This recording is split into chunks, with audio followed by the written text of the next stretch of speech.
దేవుని పరిశుద్ధ నామానికి మహిమ కలుగును గాక. యోషువ గ్రంథము 4వ అధ్యాయము.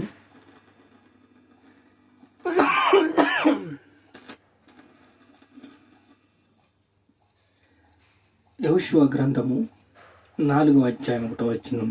జనులందరూ యోర్దాను దాటుతూ తుదిముట్టిన తరువాత యెహోవా యోషువతో ఇలాగ సెలవిచ్చెను, ప్రతి గోత్రమునకు ఒక్కొక్క మనుష్యుని చొప్పున 12 మనుషులను ఏర్పరిచి యాజకుల కాళ్ళు నిలిచిన స్థలమున యోర్దాను నడుమ 12 రాళ్లను తీసి వాటిని యువతులకు తెచ్చి మీరు ఈ రాత్రి బస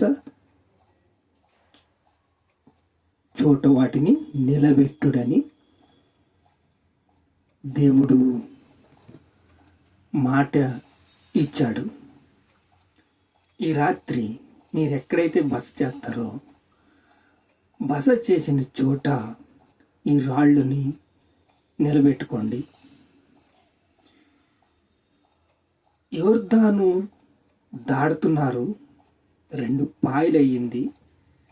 అలా పాయలైనప్పుడు ఆ రాళ్ళను తీసుకురండి.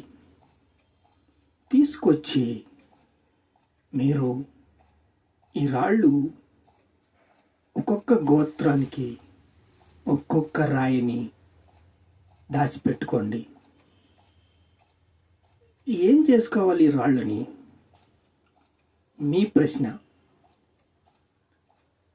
దేవుడు చెప్పిన మాట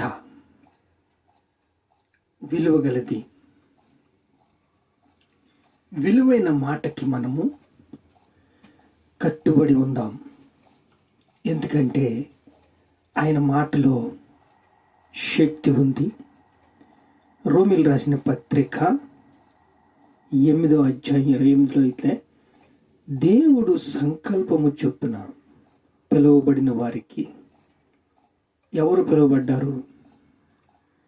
యేసు క్రీస్తు రూపాంతరము చెందినవారు, యేసు క్రీస్తులోని మార్పు పొందినవారు. ఎప్పుడైతే నువ్వు యేసు క్రీస్తు రూపాంతరము చెందుతావో, వాక్యము ఇని మార్పు పొందుతావో, రక్షణ పొందుకుంటావో, దేవుడు పిలువబడిన సంకల్పము చొప్పున పిలువబడిన వారందరికీ ఏమి సందేశం ఇస్తున్నాడండి? పిలువబడిన వారికి. ఎవరిని పిలువబడ్డారు, ఎవరిని అభిషేకించాడు, ఎవరిని ప్రేమించాడు, ఎవరితో మాట్లాడాడు, ఎవరికి ఆదరణ ఇచ్చాడు, వీళ్ళందరికీ కూడా చెప్తున్నాడు. అక్కడ యోర్దాను దాటి ఎప్పుడైతే యాజకులు కాళ్ళు అరికాళ్ళ వరకు నీళ్ళు వచ్చినాయో 2 పాయలుగా యోర్దాను అయ్యింది. ఇప్పుడు ఇక్కడ 12 రాళ్ళు తీసుకుని నిలబెట్టండి. ఈ రాత్రి ఎక్కడ నిలబడ్డారు? గిల్గాలో 12 మంది నిలబెట్టుకున్నారు. అక్కడ స్థిరంగా ఆ రాత్రి బస చేసే చోట వాళ్ళు ఉంచుకున్నారు. దేవుడు చెప్పాడు. యోషువ మరియు 12 గోత్రం వాళ్ళకి ఈ మాట వర్తించింది. ఇలా వర్తించినప్పుడు మనము ఈరోజు దేవుడు చెప్పిన మాట వింటే బాగుపడతాం. మన జీవితాలు బాగుపడతాయి. మనము అభివృద్ధి పొందుతాం, ఆనందం పొందుతాం, సమాధానం పొందుతాం. దేవుడు ఏం చెప్పాడు? మన్నా తిని చనిపోయారు కదా, నేనిచ్చే ఈ రక్తము ఈ రొట్టెను తినేవాడు మరలా బ్రతుకును. ఆయన సృష్టికర్త అండి. మరలా మనం బతుకుతాం. మరలా మనకి నూతన శరీరము, నూతన కళ్ళు, నూతన హృదయము, నూతన శక్తి మనకు వస్తుంది. అలా దేవుని శక్తిని మనం పొందుకున్నప్పుడు మీరు ఈ శరీరము తిని ఈ రక్తము త్రాగి వాళ్ళు మరలా బ్రతుకుతారు. ఈ శరీరం తింటుంటే, ఈ రక్తము త్రాగుతుంటే మరలా మనం బ్రతుకుతున్నాం. చూడండి, ఎఫెసీయులకు రాసిన పత్రిక 4వ అధ్యాయము 32వ వచనం. ఒకరికొకరు ఉపకారము చేసేవాళ్ళ ఉండాలంట. కరుణ నొందిన వారిలాగా ఉండాలంట. క్షమించే వారిలాగా ఉండాలంట. విశాల హృదయము మనకు కావాలి. మన సరిహద్దులు విశాలపరచబడాలి. దేవుని ప్రేమను పొందుకునే వారిలాగా ఉండాలి. ఎందుకంటే యేసుక్రీస్తులో మనము రూపాంతరము చెందాం. మనము రూపాంతరము చెంది దేవుని స్వరూపంలోకి మనం వచ్చాం. దేవుని స్వరూపంలో మనిషిని చేశాడు. అది ఆదాము హవ్వ ఆ పరపతిని పోగొట్టేసుకుని సైతానికి తన అధికారాన్ని కట్టబెట్టేసుకున్నారు, మోసపోయారు.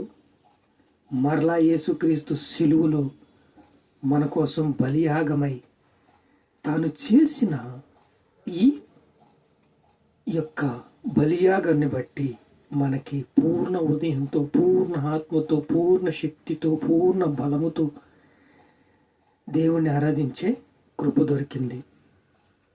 నిన్ను వలె నీ పొరుగువాన్ని ప్రేమించేవారిలాగా మనం ఉండాలంటే ఉపకారము చేసే మనస్సు మీకు ఉండాలి. కరుణించే మనస్సు మీకు ఉండాలి. క్షమించేవారిలాగా మీరుండాలి.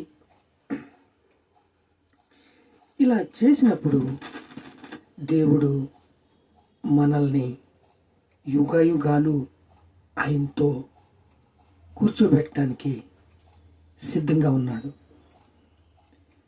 యేసుక్రీస్తు నందు మీకు నిత్య జీవము.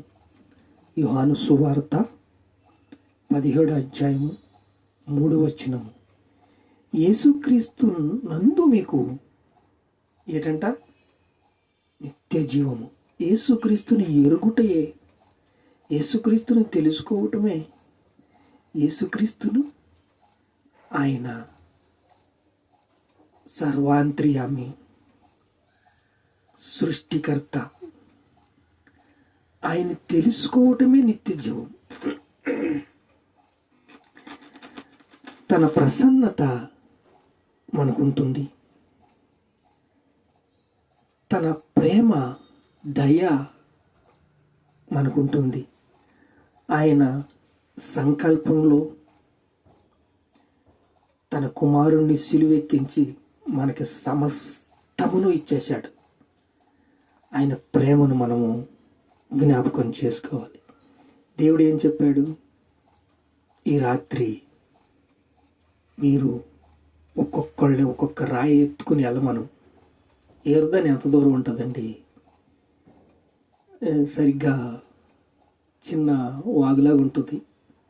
అంటే ఒక అటు ఇటు ఇక్కడి నుంచి వస్తే అటు కనపడుతుంది ఒడ్డు. ఇది ఇటు నుంచి అటు, అటు నుంచి ఇటు దారి కనపడేలోగా ఈ రాళ్ళు ఏరుకుని ఒక్కొక్క సైజు ఇంత రాయి ఉంటుంది. ఆ రాయిని మోసుకుని, అంటే బరువుగానే ఉంటాయి రాయిలు, మోసుకుని, అంటే నేను చెప్పిన మాట కదండి, ఏంటంటే చూడండి,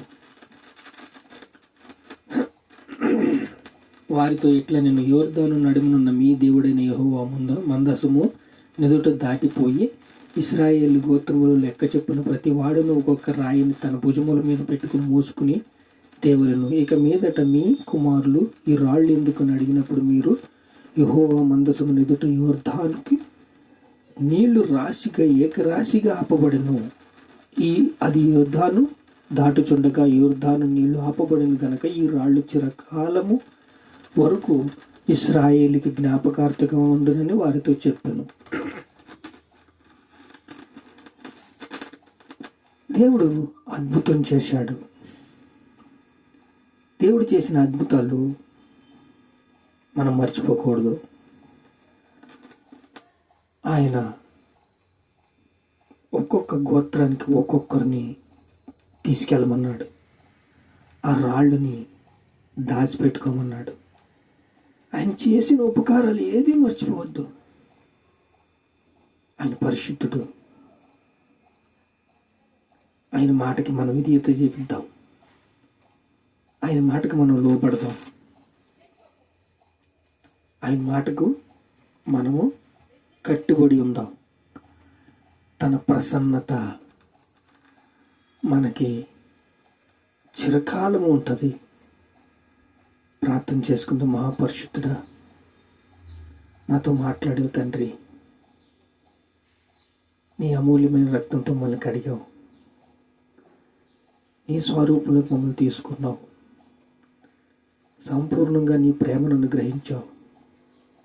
నీ స్వరూపంలోకి తీసుకున్నావు. అయ్యా, నీకు స్తోత్రాలు. సర్వలోకానికి వెళ్ళి సర్వ సృష్టికి సువార్తను ప్రకటించమన్నావు. ప్రతి ఒక్కరూ నీ మాటకి విధియలై కట్టుబడి ఉండేలాగా నీ కృపను అనుగ్రహించావు. మమ్మల్ని జ్ఞాపకం చేసుకున్న, మమ్మల్ని బలపరిచి, మమ్మల్ని స్థిరపరిచి, మమ్మల్ని స్థితిపరిచి నీకే సమస్త మహిమ, ఘనత, ప్రభావాలు చెల్లిస్తున్నాం తండ్రి. ఆమేన్.